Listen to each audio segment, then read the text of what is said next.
We have also learned another one of the 5 students injured is a 2020 graduate of Heartland High School in Livingston County. And a former professor of the Okemos High School graduate in the hospital right now says he is on the mend, is up and awake, has taken a few steps, and has even been able to text a few friends. And that associate professor is Mitch Robinson, who says, like other parents, he's still processing everything that happened on Monday night because he also has a son going to MSU, and he also got a terrifying phone call from him. His son was inside the Union when the shooter opened fire. Yeah, Monday night, my wife and I were just sitting on the couch and debriefing both of our days. She's a music teacher as well. And about 8:15, 8:20 or so, I forget what time it was exactly, but we got a FaceTime call from our younger son. And he's a 19-year-old sophomore at MSU. And he seemed pretty frantic, and we asked him what was wrong. And he said he had been in the Union having dinner with a couple of his friends, and there was a sound, and he thought that someone in the cafeteria had dropped a tray.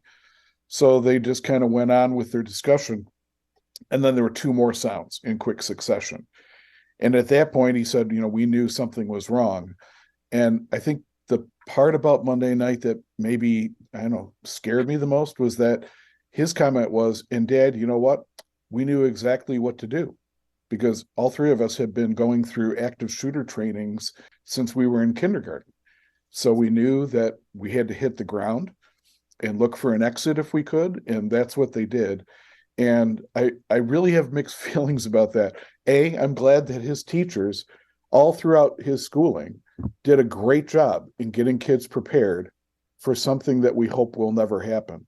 And I'm also disgusted that we are putting 5 and 6-year-old children and 19-year-old kids through active shooter training instead of actually addressing the problems that are caused and that are created by the proliferation of guns in our society and by the lack of mental health access. So, we have a lot of problems, and we need to actually address the problems and not just keep putting Band-Aids on them. MSU has done a really good job in the follow-up to all this, providing kids with the help they need.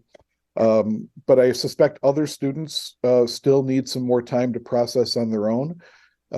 Our task on Monday is to meet students where they are. And if they need some alone time, that's fine. If they need to be surrounded by their friends, that's fine too.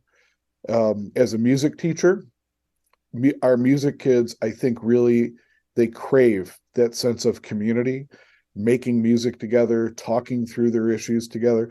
So I suspect that most of them will want to be back in class.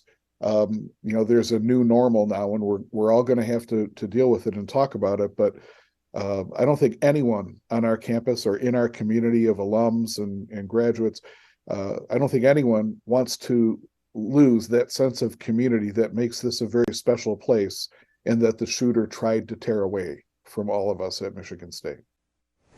Well, last night